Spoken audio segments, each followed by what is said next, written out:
বিষয় তৈরি হয়েছে যা মানে ভারতীয় গণতন্ত্র বলুন, পশ্চিমবঙ্গের মাটি বা এদেশের মাটির রাজনৈতিক ইতিহাস বলুন, অত্যন্ত একটা অশোভনীয় আচরণ চলছে। যেহেতু তৃণমূল দখলদারির উপরেই দাঁড়িয়ে রয়েছে, মানুষের গণতান্ত্রিক অধিকার হোক, তার ভোটাধিকার হোক, তার নাগরিক প্রাপ্তি হোক, সবটাই এরা লুট করেছে। তো তাই দলের মধ্যেও দলকে কীভাবে লুট করা যায় সেই নিয়ে বিভিন্ন পক্ষ তৈরি হয়েছে। এখন এর সমাপ্তি কোথায়, তো তাদের দল তারাই বলতে পারবেন। এটুকুই বলবো যে এ ধরনের আচরণে রাজনৈতিক যে সম্মান, গরিমা, সেটা কিন্তু নষ্ট হচ্ছে। তাদের সতর্ক হওয়া উচিত। কল্যাণ ব্যানার্জি, রচনা ব্যানার্জি তৃণমূল অন্য তৃণমূলকে আক্রমণ করবে, অশোভন ভাবে বক্তব্য রাখবে। এর আগে আমরা তৃণমূলকে খুন করতেও দেখেছি। এটা নিয়ে মানুষের কোনো নতুনত্ব তারা পাচ্ছেন না। তারা জানেন তৃণমূলকে আক্রমণ করে, অসম্মান করে। রচনা দেবী অবশ্যই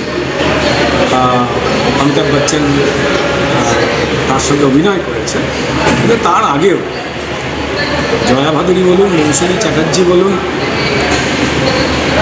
রাখি গুলজার, এরা সবই বাংলার নারী। তারাও কিন্তু অনেক আগে অভিনয় করেছেন। হয়তো রচনা দেবী বলতে ভুলে গিয়েছিলেন, তার আগে অনেক বাঙালি নারী অভিনয় করেছেন, মহিলা অভিনয় করেছেন অমিতাভ বচ্চনের সঙ্গে। সেটা একদম আলাদা একটা বস্তু। সেটা আমি অজয় দেবগনের সঙ্গে করেছি। এই তো নতুন কোনো কিছু নয়। বাংলার শিল্পীদের সারা ভারতবর্ষ করে। দিকপাল অভিনেতারা মুম্বাই ফিল্ম ইন্ডাস্ট্রিতে কাজ করেছে।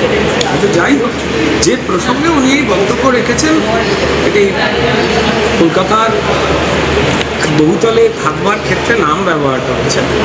দেখুন, আমি শুধু এইটুকুই বলতে পারি যে যোগ্যতা আমি কুঁড়ে ঘরেও খুঁজে পেতে পারি, যোগ্যতা আমি অট্টালিকাতেও খুঁজে পেতে পারি। তবে সেই যোগ্যতা হচ্ছে আমি আদপেই যে ঘরে থাকছি সেখানে কি শান্তি রাখতে পারছি, তার উপরে আমার মনে হয় যে সুখ এবং শান্তি, অভাব থাকুক বা অভাব না থাকুক, সেটাই মানুষের আসল যোগ্যতা। একটা নিজের বাড়ি বা সংসার, কে কোন তলে রইল না রইল, অর্থ তো যে কোনো কারোর যে কোনো মাধ্যমে আসতে পারে, সেটা যোগ্যতা নয়। তবে তিনি ডেফিনেটলি কাজ করেছেন, বহু কাজ করেছেন। সব আলোচনায় খুব একটা বেশি মানুষের লাভ হচ্ছে। বন্দোবস্ত হাওড়া পুরসভা নিচ্ছে, হাওড়া মিউনিসিপ্যাল কর্পোরেশন তারা নিচ্ছে। আর আমাদের আমাদেরই বন্ধু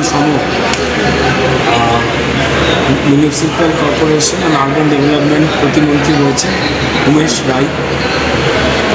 তারা অত্যন্ত সজাগ এবং সতর্ক। হাওড়াকে দখলদারি মুক্ত, তিনি যেই হন, যে বৃত্তেরই মানুষ হন, যেমনই হন, আমাদের কারুর কোনো কিন্তু অধিকার নেই সরকারি জায়গা দখল করে যা খুশি তাই করে, তাই না? ফলত যেভাবে দখলদারি করে দিয়ে সাধারণ মানুষের যাতায়াতের পথকে বন্ধ করে দেওয়া হয়েছিল, তাই এই উদ্যোগ দীর্ঘ 15-20 বছর ধরে এই তৃণমূল পরিচালিত কর্পোরেশন সিস্টেম, তারা যোগ্য কর্পোরেশনের অফিসার ইঞ্জিনিয়ারদের কাজ করতে দিতেন না। তাদের কাজই ছিল তৃণমূলের বিভিন্ন কাউন্সিলরদের যে কাজ, সেই কাজ না করে যাতে কাউন্সিলররা বিভিন্ন জায়গায় চুরিচামারি করতে পারে। তাই বিভিন্ন জায়গায় তারা ধরাও পড়েছে। এটা তৃণমূলের নিয়ম। এবং মানুষের জন্য ড্রেন, রাস্তা, কল, পানীয় জল, নিকাশি বন্দোবস্ত, ডাস্টবিন পরিষ্কার কিচ্ছুই করেনি। তো ফলত জলগুলো এইভাবে জমেছে, দীর্ঘদিন ড্রেন পরিষ্কার হয়নি। নতুন সরকার এসেছে, তারা দ্রুততার সঙ্গে Howrah municipal corporation, irrigation department, KMDA, তারা সবাই মিলে যৌথ অভিযান শুরু করেছে যাতে চিরতরে হাওড়া থেকে জল যাওয়ার সমস্যা, যা তৃণমূল শাসন এবং বাম শাসনে অপরিকল্পিতভাবে মানুষের জীবনে এই যন্ত্রণাকে বয়ে আনা হয়েছিল, সেটা যাতে পাকাপাকি সমস্যার সমাধান করা যায়। হাওড়া কর্পোরেশন এই বৃষ্টি যে হলো, তার সঙ্গে তো আমরা কেউই সেইভাবে লড়াই করতে পারি না প্রকৃতির সঙ্গে। বৃষ্টি হলে জল জমবে, কিন্তু সে জল থেকে যাবে কেন? তো এইটারই নিরসন করবার জন্য প্রায় 14-16টি পাম্প লাগিয়েছিলেন। অন্তত আমি আমার শিবপুর বিধানসভায় বলতে পারি। আপনারা দেখেছিলেন যে আমি সেই জলেও নেমেছিলাম মানুষের সঙ্গে, আমাদের কর্মীদের নিয়ে। সমস্যা বুঝতে, এবং কর্পোরেশন পাম্প লাগিয়ে যেখানে 8-10 দিন জল থেকে যায় সেখানে 1.5 দিনে 90% জায়গায় জল নামিয়ে দিয়েছে।